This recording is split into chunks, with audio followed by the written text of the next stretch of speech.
জব্বার ভাই, ধরে ধরে আমাদের নৌকায় চলে আসুন, ভয় পাবেন না, আমাদের নৌকা ডুববে না। এ তো একটুও দুলছে না। এ তো আমার নৌকার চেয়ে শক্ত। এখন চুপ করে বসে থাকুন, ঝড়টা একটু কমলে আপনাকে পারে পৌঁছে দেব।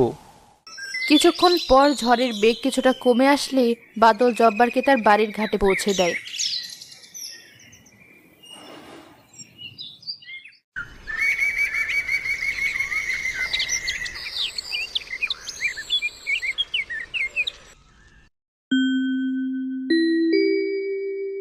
বাদল ভাই, তোমরা কাল যা করেছো তাতে সারা গ্রামের মানুষ তোমাদের প্রশংসা করছে।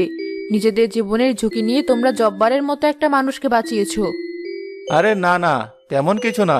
বিপদের সময় তো মানুষই মানুষের পাশে দাঁড়াবে। বাদল ভাই, একটু কথা বলতে পারি? হ্যাঁ বলুন। আমি খুব লজ্জিত। আমি তোমাদের কত অপমান করেছি, তোমাদের নৌকা নিয়ে ঠাট্টা করেছে, আর কাল সেই তাল গাছের নৌকায় আমার প্রাণ বাঁচালো। যা হওয়ার হয়ে গেছে চাচা, ওসব মনে রেখে কি লাভ? না মা, মনে রাখা দরকার। আমি বুঝতে পেরেছি কোনো জিনিসকে তার বাইরের চেহারা দেখে বিচার করতে নেই। তোদের এই নৌকাটা দেখতে যেমনই হোক, কাজের বেলায় আমার দামি নৌকার চেয়েও সেরা। আর তোদের মনটাও অনেক বড়। এসব বলে আর লজ্জা দেবেন না জব্বার ভাই। না ভাই, এটা লজ্জার কথা নয়, এটা আমার স্বীকারোক্তি। আমি আমার ভুলের প্রায়শ্চিত্ত করতে চাই।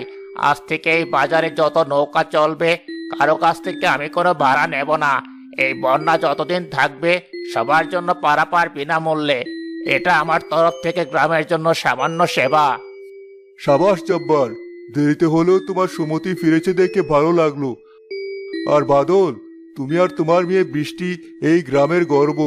তোমরা দেখিয়ে দিয়েছো যে শুধু টাকা পয়সা নয়, বুদ্ধি, সাহস আর সততা দিয়েই যে কোনো বিপদকে জয় করা যায়। বৃষ্টিমা, তোমার ওই নৌকা দেখে আমি শিক্ষা পেয়েছি। আমিও ভাবছি গ্রামের তরুণদের নিয়ে এমন কিছু ভাসমান ভেলা বানাবো, যেগুলো জরুরি অবস্থায় কাজে লাগবে। তোমার এই বুদ্ধিটা কিন্তু অসাধারণ।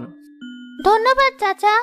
প্রায় 1 মাস পর বন্যার পানি নামতে শুরু করে, গ্রাম ধীরে ধীরে তার পুরনো রূপে ফিরে। যাক, পানি তাহলে নামতে শুরু করলো। আর কয়েকদিন গেলেই হয়তো আবার মাটিতে পা রাখা যাবে। হ্যাঁ, বাজারটাও হয়তো আবার আগের জায়গায় বসবে। বাবা, আমাদের নৌকাটার কি হবে? ওটা আমাদের বারান্দার পাশেই তোলা থাকবে। ওটা তো শুধু একটা নৌকা নয় মা, ওটা আমাদের বিপদের দিনে বন্ধু, আমাদের সাহসের প্রতীক। ওটা আমাদের শিখিয়েছে কিভাবে কঠিন সময়ে মাথা উঁচু করে লড়তে হয়। ঠিকই বলেছ। এই বন্যার পানিতে আমরা অনেক কিছু হারিয়েছি।